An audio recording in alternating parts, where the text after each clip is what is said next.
Thank you so much for choosing Mukwa Times. Ladies and gentlemen, the opposition came to the Gusii region here. They were received overwhelmingly. And so far, they are making very serious strides towards a better direction. We are seeing them working together, something that we did not see last year. We are seeing them speaking strong language of unity. That is very important. Now, ladies and gentlemen, one thing the opposition need to know is that they have to win an election in 2027. If they don't, they are finished completely. All of them, starting with Kalonzo, all the way to Matiang'i, they are going home. They will never revive if they are beaten in 2027. So in 2027, it's a matter of life and death.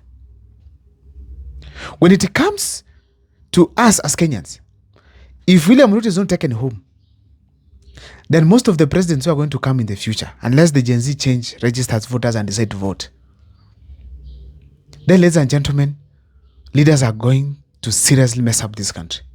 Because right now they have owned the country as a self-business, getting money right, left and center, someone getting 300 million in a month, and they don't care whether Kenyans are crying or not.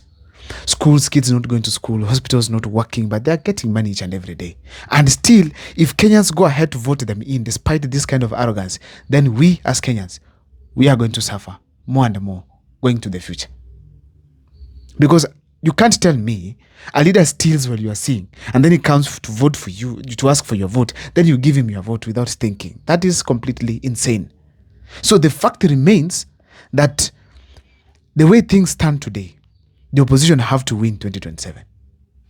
So that at least the president who comes in, even if it's Matiang'i or Kalonzo or Gachagua, they know that if you joke with Kenyans, they'll take you home.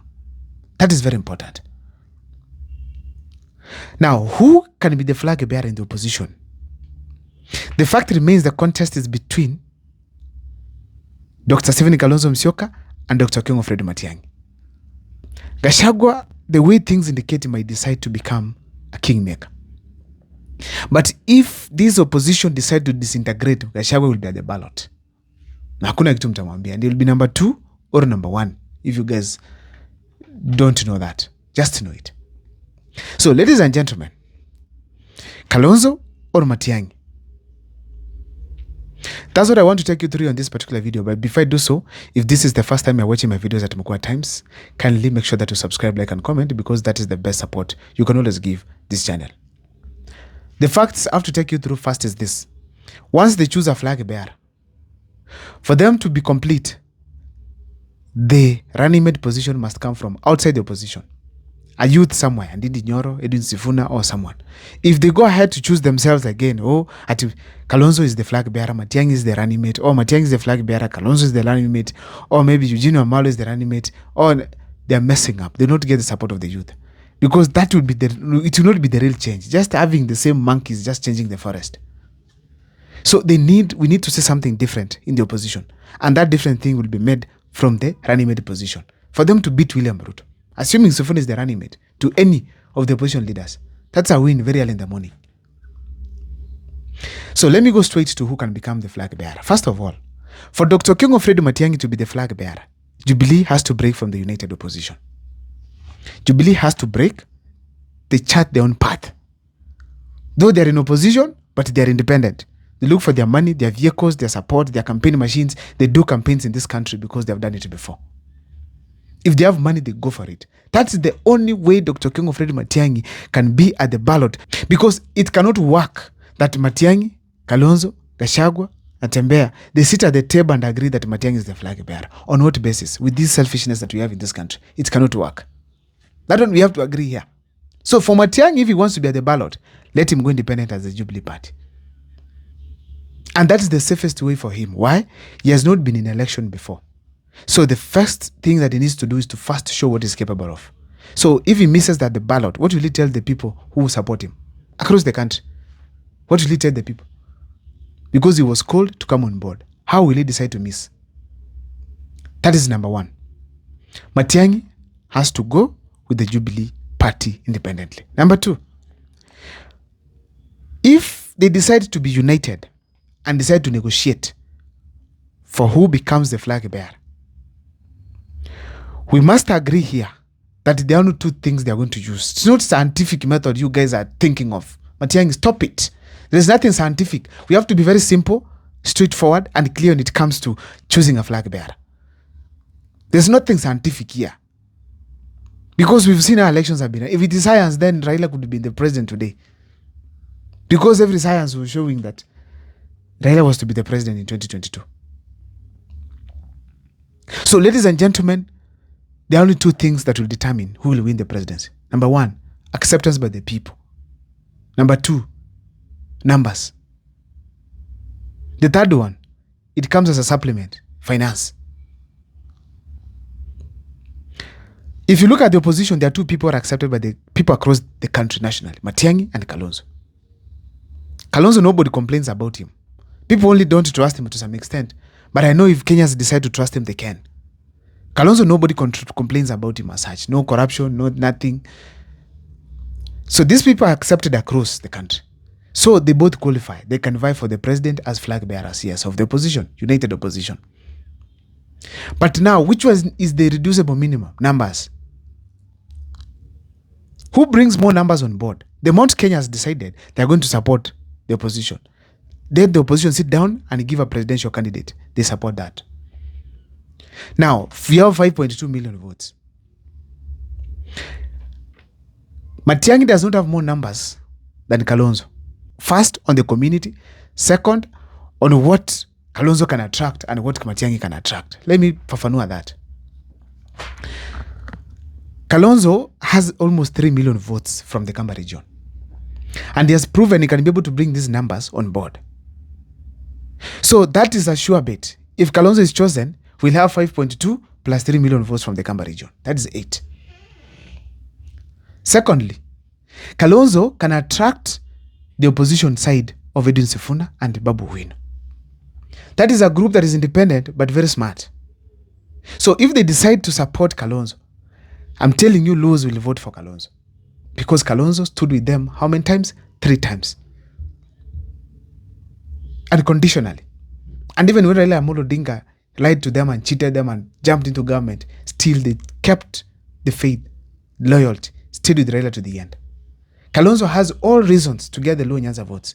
So in addition to the Ukambani, he also gets the Luo Nyanza votes. If you look at it, when they were working in the opposition, they were all united. So plus the Luyas were inside. So Kalonzo can comfortably go to the Luya region and ask for support and will get. As we speak today, the ODMB can support Kalonzo Musyoka because they have worked together, they're used to each other, they know each other, they have benefited from each other, they have worked together in the assembly, National Assembly, in the Senate. So it is easy for them to get together and work. But Matiang'i is a new guy. This guy has been on another side. Matiang'i actually can work better with Ruto than working with the opposition right now, especially the ODM side. Because with Ruto, they have worked together in 5 years, from 2013 to 2017. But they have not worked with Kalonzo Musyoka, neither have they worked with the ODM party. Matiang'i has never been with ODM. If it could have been Simba Arati, we could have said. But Matiang'i, no. We have to be honest about that. So the team of Matiang'i cannot attract the Luo Nyanza votes. To some extent, they cannot attract the Luya votes the way Kalonzo can. So that makes Kalonzo a better candidate against President William Ruto. If the united opposition sit together and agree that this time around we are going to support Kalonzo. But if they settle on Matiang'i, there's one thing we need to expect. The Kamba votes will go. And let's remember this. The Kamba votes will go. And let me tell you, if the Kamba votes go, opposition will be defeated by William Ruto. Very early in the morning. Ruto will get to Kambani like no one's business. And he will get the votes. Because we've seen he has support and he has also machinery in that particular region. Like the Makueni governor. Plus many others. He just needs to have these governors on board. The Kambas have sacrificed thrice. How are you going to convince them, hey Kambas, today I want you to support Matiang'i, leave alone Kalonzo? Very difficult. It's almost like changing the direction of the water. You cannot. So the fact remains, for opposition to be safe, as united, let them have Kalonzo Musyoka as the flag bearer. The Gusii community might react, but if we react here in the Gusii community, there are people who will still vote for opposition because Matiang'i is the person who directs. And if we lose, it's half of the votes. So where is the bigger loss? Okay, But if the opposition decide to ignore my opinion now and decided that it is Dr. Okengo Fred Matiang'i, then Kalonzo Musyoka has to work very hard and maintain the Kamba votes. Counter William Ruto there, seriously. Because there is where the game is being played, between Kamba and the Kisses. All these other things that Matiang'i is having track record, an intelligent leader, smart person, very wise. All those things, they might not work at the ballot because of the kind of population that we are in the countries today. If it's the youth alone who could be voting, we can say it can work. But now we have people in the villages who literally even don't think Matiang'i is a politician, or even don't think that Matiang'i can be able to win the presidency because they don't see him often. So the fact remains that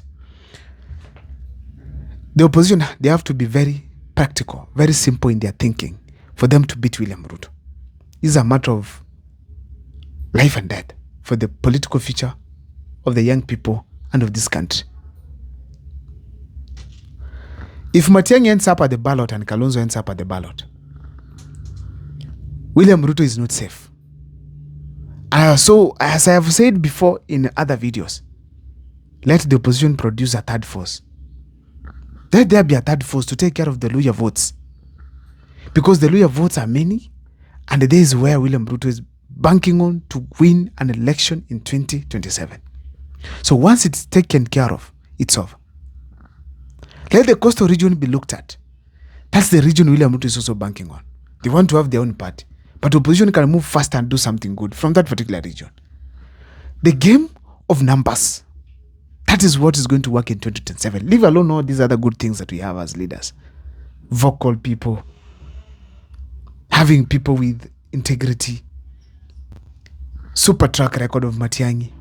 Those, they might not work because Matiang'i let them go. When he came back to the country, if he could have accepted to be received by the youths, or maybe if he could have delayed a bit and come probably this year, it could have been better than that time. So that he can go with the wave of Matiang'i. And I'm going to do an extensive video on Dr. Okengo Fred Matiang'i independently. On the comment section, share with me on what you think. Who is the flag bearer best to face William Ruto?